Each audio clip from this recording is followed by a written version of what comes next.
कोटि प्रणाम। गुरु जी की बहुत ही प्यारी ऐसे लगता है। गुरु जी की बहुत ही प्यारी संगत, जिसको गुरु जी कहते थे ये मेरा परिवार है। कई जन्मों से ये मेरे साथ हैं, मैं इनके साथ हूँ और कई जन्मों तक मैं इस परिवार को अपने साथ रखूँगा। उस गुरु जी के बहुत ही प्यारे परिवार को, उनके चरणों में कोटि कोटि प्रणाम।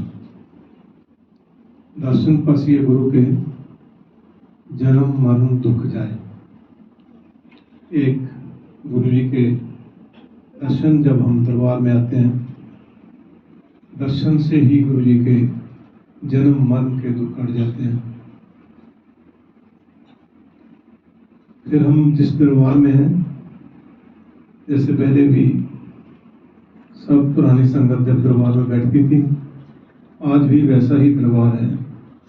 वैसे ही गुरु जी अपने सिंहासन पे विराजमान हैं, वैसे ही उनकी कृपा की वर्षा हो रही है, वैसे ही आप बैठे हो, शांति से शब्द सुन रहे हो। बहुत ही सच्चा सुच्चा ये दरबार है, जिसको सचखंड कहते हैं। इस दरबार में जो भी आता है, गुरु जी उसको खाली नहीं जाने देते। कहाँ बैकुंठ, जहाँ कीर्तन तेरा, जहाँ उसकी शोभा होती है, उसके गुण गाए जाते हैं, वहीं बैकुंठ है। बैकुंठ क्या है? बैकुंठ है उस ऊपर वाले का दरबार है, जहाँ उसकी शोभा गाई जाती है। ये भी दरबार ऐसा ही है, बहुत सच्चा, जहाँ आपकी शुद्ध बुद्ध गुरु जी चेंज कर देते हैं। जब आप इस दरबार में आते हो तो धीरे धीरे आपका मन गुरु जी के साथ लगता है, तो आपकी शुद्ध बुद्ध मन चित्त सब देवतों जैसे हो जाती है। गुरु जी कहते थे कि मेरे दरबार में शांति से बैठा करो, शब्द सुना करो, क्योंकि मेरे दरबार में फरिश्ते भी आते हैं। सच में ऐसा है, आप सब फरिश्ते ही हो। आज महसूस होता है। उस टाइम तो ऐसे लगता था कि गुरु जी कहते हैं दिखते तो है नहीं कहीं, अब मुझे दिखाई भी देते हैं। यही फरिश्ते हैं, यही हुआ। ये अमृत वर्षा है, ये सरोवर है। जब यहाँ शब्द चलते हैं, आप बैठे हो, सुन रहे हो गुरु जी के चरणों में, उनसे आप ध्यान लगाते हो, तो यही अमृत सरोवर है, यहाँ अमृत वर्षा होती है। ये सबसे सच्चा सुच्चा दरबार है, ये बैकुंठ है। आप बहुत ही भाग्यशाली हो, हम बहुत ही भाग्यशाली हैं कि आज हम यहाँ हैं। ये बहुत ही बड़ी बात है कि आप सब हम यहाँ हैं गुरु जी के दरबार में। यहाँ होना ही बहुत बड़ी बात है। गुरु जी कहते थे कि आप आया करो। गुरु जी हम आके करना क्या है? गुरु जी कहते थे आपने कुछ नहीं करना, आपने जो भी अपने शंके हैं बाहर छोड़ के सच्चे दिल से मन से यहाँ के बैठना है। आपने कुछ नहीं करना, मैंने करना है।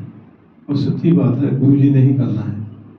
मैं बहुत सम्मान लेता उस पुरानी संगत को, उसको पता है मैं गुरु जी के साथ 6th क्लास से एक पुरथला मंडेर करके हाई स्कूल है, वहाँ पढ़ते थे हम लोग। मेरा गांव है दुबई के पास। कॉलेज तक, गवर्नमेंट कॉलेज मलेरकोटला तक हम इकट्ठे पढ़े। ऐसे हमें नहीं पता था कि ये रब, ये परमात्मा ये हमारे साथ है, नहीं पता था।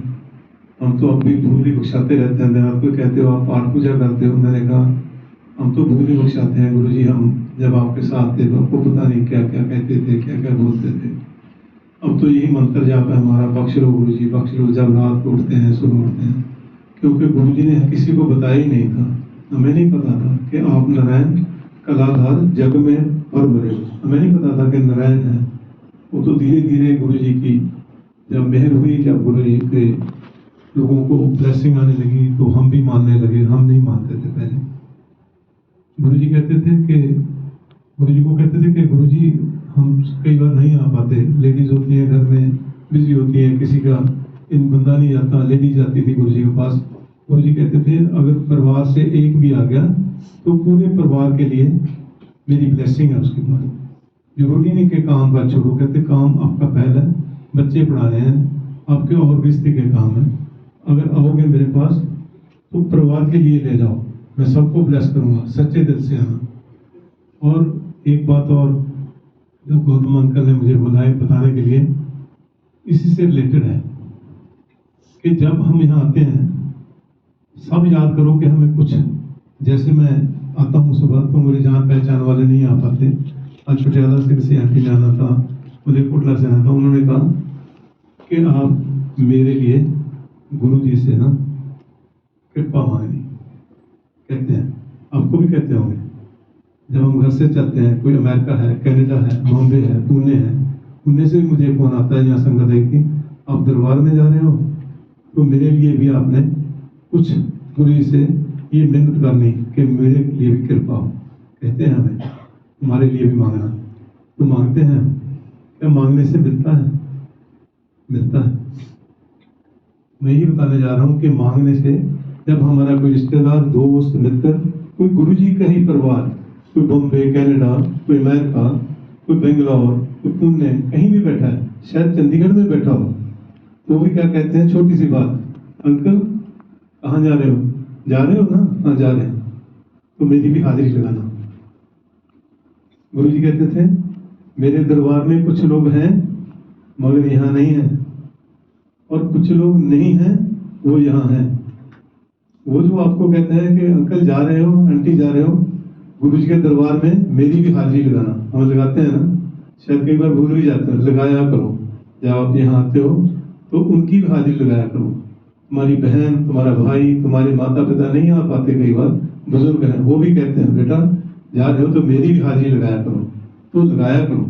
इसका मैं सबूत देता हूँ आज आपको, जिस भी गौतम अंकल ने मुझे कहा है वही बात बताता हूँ। मेरी बेटी है लुधियाना में, उसकी मैरिज हो गई, तो थोड़ी देर बाद उनकी मदर इन लॉ को कैंसर हो गया। नहीं पता था। उनका एक बेटा राजेंद्रा हॉस्पिटल पटियाला में MBBS कर रहा था, फाइनल में इंटर्नशिप, तो वहां ले गया, तो उनको कुछ नहीं पता चला। धीरे धीरे पता चला कुछ दिन के बाद कि वो गड़बड़ होने लगी, तो उनको पता चला कि ब्रेन में ट्यूमर है। वो कहते हैं हमारे पास इसका इलाज नहीं है। बड़ी कोशिश की डॉक्टर्स ने, वो कहते हैं ऐसी जगह है जहां ऑपरेट करके निकाला नहीं जा सकता, शी विल डाई। ध्यान रखना मैं क्या बताने जा रहा हूँ कि जब आपको कोई कहता है कि दरबार में मेरी हाजिरी लगाया करो, तो क्या हुआ कि वो बहुत सिक हो गई।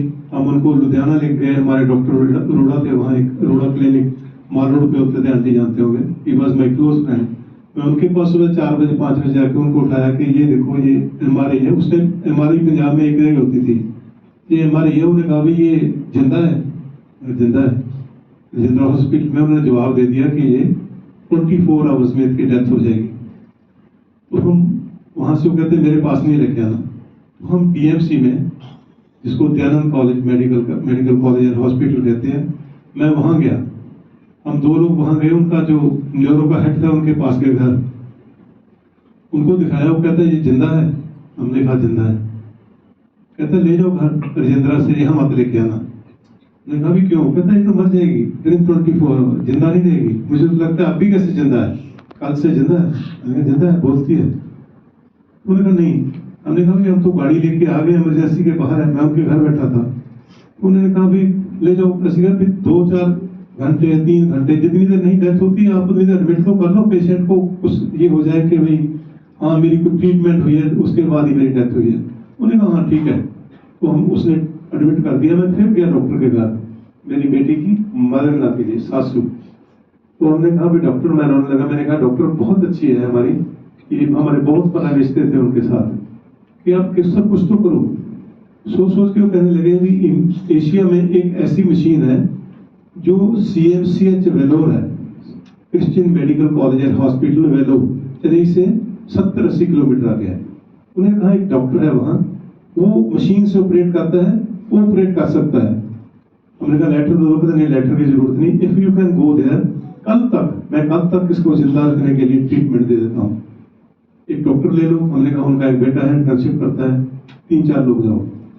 हमने बाई टिकट बुक कराई, उनके रिश्तेदार इकट्ठे हो गए, रौला पै गया। उन्होंने भैन भरा कि जी तुम डेड बॉडी लेके जा रहे हो, क्यों लेके जा रहे हो? तो हमने सोचा कहा भी कोई लास्ट मिनट तक कुछ भी हो सकता है, कुछ जैसे डॉक्टर कहते हैं प्रे करो, हमारे भी कई बार कहते हैं। अभी पीछे डीएमसी में कोई एडमिट थी, यहाँ से अमृतसर लेके गया गुरु जी के कोई, और वो ठीक हो गई, आंटी को सब सुना रही थी संगत। तो हमने कहा भी शायद कुछ हो जाए, तो हमने बाइयर की टिकट बुक कराई, रश किया वहाँ से एम्बुलेंस से दिल्ली से बाइयर शाम की फ्लाइट लेकर मॉर्निंग हम वहाँ बड़ी मुश्किल से पहुँचने वाले। और उनको बोला कि ये डॉक्टर थे वहाँ फ्लाइट में, वो चेक करते थे कि ये जिंदा रहेगी कि नहीं रहेगी, रहेगी कि नहीं रहेगी। तो वहीं से एक स्टीवर्ड थी लेडी, उसने हमारी एम्बुलेंस बुक करवा दी, हम चेन्नई चले गए। हम चेन्नई गए, सुबह सूर्य चढ़ रहा था, तो उन्होंने डॉक्टर जो इमरजेंसी वाला था उन्होंने कहा ये पेशेंट है, हाँ जिंदा है। हमने कहा जिंदा है देखो। तो उसने ये वो करा, कहता है जी क्या ले आए आप, डेड बॉडी लेके जाओगे यहाँ से, ये तो नहीं बचने वाली, कि कल से आज तक कैसे जिंदा है? हमने कहा जिंदा है, ये डॉक्टर का नाम है, हमारे पास कोई लेटर नहीं है, इसको बुलाओ। तो 9 बजे तक वो जिंदा रही। 9 बजे उन्होंने डॉक्टर को बुलाया, वो डॉक्टर आया, उसने फाइल देखी अपने ऑफिस में, कहता है पेशेंट कहाँ है? हमने कहा इमरजेंसी में। कहता है जिंदा है? कहा जिंदा है, देखो आप चले। वो आया, वो तो हमें वो या तो इंग्लिश बोलते हैं या साउथ इंडियन कोई लैंग्वेज है उनकी बोलते हैं, मद्रासी। तो मेरे से इंटरेक्ट करता था, बाकी 2 चार इतने पढ़े लिखे नहीं थे। उन्होंने कहा यू जेंटलमैन इतने पढ़े लिखे लगते हो, तो क्यों लेके आए इसको, ये डेड बॉडी है, अब लेके जाओगे या तो अभी ले जाओ, मैं आप 2-4 घंटे 6 घंटे यहाँ से फ्लाइट में ले जाओ, नहीं तो कल तक मर जाएगी। तो हमने कहा नहीं कुछ करो डॉक्टर, हमने विनती की। वो कहता है इसकी नीडल जो जिसके लिए पाए वो नीडल भी नहीं पास हो सकती वहाँ। चलो हमारी मेहनत करने से हम गए थे, तो उन्होंने रखा, एक कोई वार्ड था ऐसा जहाँ बहुत ही ट्रीटमेंट होती, वहाँ ले गए। 7-8 दिन तो ट्रीटमेंट देते रहे। 7-8 दिन बाद वो कहते हम इससे आगे कुछ नहीं कर सकते, हम आज रात को 11 बजे इनके सिस्टम उतार देंगे। मॉर्निंग बुलाया उन्होंने हमें, मीटिंग कर रहे थे बोर्ड में, मैं भी था। तो उन्होंने कहा अरेंजमेंट कर लो, कॉफिन कहाँ से मिलता है? यहाँ से मिलता है, डेड बॉडी जाएगी, मॉर्चरी में बुक कर लो। हमने मॉर्चरी बुक कर ली, कॉफिन बुक कर लिया, पूरा हमने सारा दिल्ली तक का, दिल्ली से आगे जो उसमें लेके आएंगे, रिलेटिव्स को बोल दिया कि कल बॉडी लेके आएंगे। उन्होंने कहा हम रात को 11 बजे उतारेंगे। मैं ये बता रहा ना कि जब कहते हैं कि दरबार में हाजिरी लगानी चाहिए, तो शाम को हॉस्पिटल में एक चर्च थी, मैं और मेरा कुटुंब जो मेरी बेटी का फादर था, हम चर्च में वैसे ही जाके मत्था टेक के आ जाते थे, जैसे कोई यहाँ आए और यहाँ सोचे कोई रिलीजियस प्लेस है, कोई संत महात्मा है, हम वहाँ मत्था टेक के आ जाते थे, सुख लेते थे कि ये ठीक हो जाए, ठीक हो जाए, जिंदा किसी तरह वापस चले जाए। हम दोनों ने पंगा तो ले लिया रिश्तेदारों के सामने कि नहीं जी हम लेके जाएंगे, हमारी बेइज्जती बहुत हो गई अगर डेड बॉडी लेके जाएंगे। वैसे हमें पता नहीं कि वो सुनता था कि नहीं सुनता था, क्राइस्ट स्लीप पे टंगा हुआ। तो हम शाम को गए, शाम को हम सोच रहे थे क्या करें, कैसे बेनती करें। तो वहाँ 2 सफेद कपड़ों में 2 लड़कियां आई। तो हमने उनसे इंग्लिश से बोला कि हमारे एक पेशेंट है, वो आज रात को 11 बजे और 12 बजे तक उसकी डेथ हो जाएगी। वो कहते थे 11 बजे हम सिस्टम बंद कर देंगे और 1 घंटा जिंदा रहेगी, और सुबह 12 बजे के बाद next day morning, early morning, जैसे हमने उनको बोला था कि हम सवेरा में जो हम शुभ मानते हैं कि अगर इसकी जान जाए तो सवेरे उस टाइम जाए 3-4 बजे, उस हिसाब से उन्होंने उतारना था। तो हमने उनको बोला कि डॉक्टर ने बोला है कि रात को 11 बजे उतारेंगे, 12-1 बजे 2 बजे डेथ हो जाएगी, any time early in the morning. तो हमारे लिए प्रे करोगे? यस करेंगे, क्यों नहीं करेंगे, मालिक है, सुनेगा भी। वो कहते सुनेगा भी। तो हमने उनको पेशेंट का नाम बताया, सुरेंद्रजीत कौर, और कौन से वार्ड में है, कौन डॉक्टर ट्रीट कर रहा है, तो उनको बताया। तो उन्होंने प्रे किया। जब प्रे किया तो हम आ गए। हमें क्या सुना कि नहीं सुना, ना तो गुरु ग्रंथ साहब है, ना कोई वहाँ कृष्ण भगवान है, ना कोई राम है, ना कोई शिव जी है, वहाँ तो कुछ भी नहीं। एक स्लीप पे टंगे हुए इंसान की वो है। तो हम आ गए कि 11 कब बजेंगे, उतारेंगे अब। तो 10:30-11 बजे डॉक्टर आए हमारे पास कि आपको हेड ऑफ द डिपार्टमेंट बुला रहे हैं। वो मीटिंग कर रहे थे बोर्ड में रात को 11 बजे। तो उन्होंने कहा भाई ये डेथ तो हो ही जाएगी, हमें अगर आप परमिशन दो तो हम ऑपरेट कर दें, ओपन सर्जरी मत तो जाएगी। जरा हमारे जो स्टूडेंट हैं जो हमारे दूसरे जूनियर डॉक्टर हैं उनको पता चल जाएगा कि अंदर हम क्यों नहीं नीडल पास कर सके, फॉर दैट पर्पज ओनली, ना कि उसको जिंदा रखने के लिए। कि हमारे जो डॉक्टर्स हैं जो इंटर्नशिप करते हैं उनकी नॉलेज के लिए, जस्ट उनकी एजुकेट करने के लिए कि ऐसा भी कैंसर होता है जिसको ट्रीट नहीं किया जा सकता, जिसको ऑपरेट नहीं किया जा सकता, हम कर लें। मैंने कहा कर लो, डेथ तो होनी है, ले जाएंगे। वो कहते हैं हम वैसे ही इसको हेड को वैसे ही बना देंगे ओपन के बाद, एंड दे ऑपरेटेड। सुबह 6 बजे हमें उन्होंने बुलाया। हम सोचते रहे कि वो कर रहे हैं, डॉक्टर बुलाए हुए, तो उन्होंने जूनियर डॉक्टर ये वो बहुत सारे, देखो ऐसा कैंसर होता है, ऐसे बढ़ता है, ऐसे फास्ट ग्रोइंग है, ये है वो, जो भी, यहाँ ऑपरेट नहीं हो सकता, यहाँ वो सिरिंज नहीं जा सकती, नीडल नहीं जा सकती। तो उन्होंने सुबह 6 बजे बुलाया कि आपको हेड डॉक्टर ने बुलाया। तो हम गए। वो कहता जी ऑपरेशन सक्सेसफुल हो गया, ये जिंदा रहेगी, मरेगी नहीं। हम शाम को ही प्रे किया था क्रैश के सामने, हाजिरी लगाई थी। आप भी लगाया करो जो आपको कहता है कोई, मालिक सुनता है। ये तो दया का सागर है। कहते थे गुरु जी ऐसे कि मेरे से ले जाओ, साफ दिल से आप ले जाओ। वो जिंदा थी 6 बजे। उन्होंने कहा कि अब 2-4 महीने जिंदा रहेगी, कोई और काम इन्होंने करना है कर लो। हमने कहा एक बेटे की शादी करनी है, कहते कर लो, 2-3 महीने जिंदा रहेगी। हमने यहाँ फोन किए, लैंडलाइन होते थे जो भी, कि वो जिंदा है, हम ऐसे लेके आएंगे जिंदा। और वो जिंदा थी। सबको बोलना कि बच्चे की शादी कर लो। 3-4 महीने बाद उस लड़के की शादी कर ली। 2, 4, 6 महीने, 8 महीने, 10 महीने निकल गए। वो डॉक्टर ने जो 4-5 महीने दिए थे वो भी निकल गए। जब वो निकल गए, एक मेरे फादर के दोस्त थे, वो इंग्लैंड रहते थे, गुरमीत अंकल करके। वो बचपन से ही हम उनको पूछते रहते थे कुछ ना कुछ, उसमें कुछ स्पेस आती थी।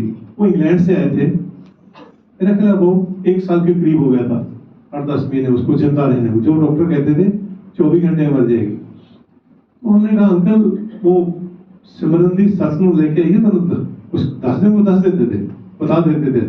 ऐसे टांग पे हाथ रखते थे, पेशेंट कोई भी किसी को वो बता देते। हम लेके गए उनको, पाटनगर लुधियाना में रहते थे, फर्स्ट फ्लोर पे, और ये सीढ़ी चढ़ के गई वो लेडी। उन्होंने यहाँ उसके हाथ रखा, आंखें बंद की, क्या कहते हैं, ये तो मर गई, मरी हुई है। मैंने कहा अंकल बैठिए सामने, मरी हुई कैसे? कहते नहीं, ये तो एक हॉस्पिटल में बेड पे मरी पड़ी हुई है। नहीं अंकल जिंदा है। उन्होंने फिर हाथ रखा। अब सुनने वाली बात है कि हाजिरी क्यों लगानी चाहिए। उन्होंने कहा मैं फिर देखता हूँ। उन्होंने आंखें बंद की, आंखें बंद करके उन्होंने कहा, आंखें बंद करके बोल रहे हैं एक बहुत बड़ी बिल्डिंग है, वो हॉस्पिटल है, आप बैठ जाइए, वहीं बैठ जाइए भाई साहब। एक बहुत बड़ी बिल्डिंग है, वो हॉस्पिटल है, वहां कुछ डॉक्टर घूम रहे हैं, कुछ पेशेंट घूम रहे हैं। मैं देखता हूं आगे जाके एक चर्च है, उस चर्च में कोई 2 सफेद कपड़ों में लेडीज प्रे कर रही हैं इसके लिए। सफेद कपड़ों में चर्च में कोई 2 लेडीज सफेद कपड़ों में, मैं उनको पीछे से दे सकता हूं, चेहरा नहीं पहचान सकता। चर्च में 2 सफेद कपड़ों में लेडीज इसके लिए प्रे कर रही हैं, तो ये जिंदा है। और वो 6 साल तक, 5-6 साल तक जिंदा रही, क्योंकि उसके लिए किसी ने प्रे किया था। किया करो, जब आते हो प्रे किया करो। जिसने भी आपको बोला है, आपकी बहन, भाई, माँ, बाप, जिसने भी किया है उसके लिए प्रे किया करो। और मैं कहता हूँ स्टाम्प पे लगा दो, ये सुनता है, ये सुनता है। जय गुरु।